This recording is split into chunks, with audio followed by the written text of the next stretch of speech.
Welcome to Chillin' 101. We hope this video helps. You're starting now. Park the cart on level ground, key off, parking brake on, and unplug any charger. First action, open the battery compartment and check battery type and terminals. Take a photo or label cables so you know polarity. You should wear gloves and eye protection. Remove jewelry.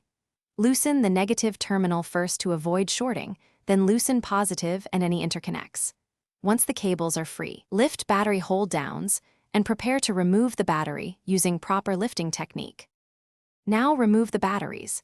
You'll need steady coordination. Lift straight up and avoid tilting to prevent spilled electrolyte. Once free, set batteries on a non-conductive surface and inspect the tray, terminals, and cables for corrosion or damage. Tiny cracks or bulging mean replacement.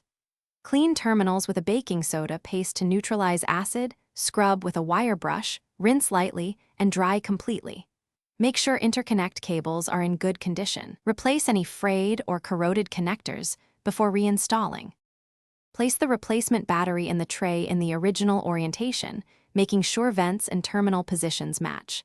Tighten hold downs to secure the battery, then reconnect cables, positive first, then negative to avoid sparks.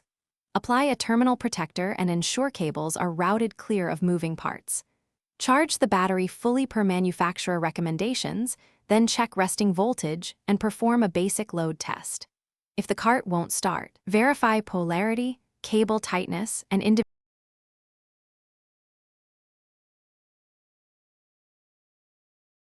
Thanks for watching. Consider subscribing if we helped you.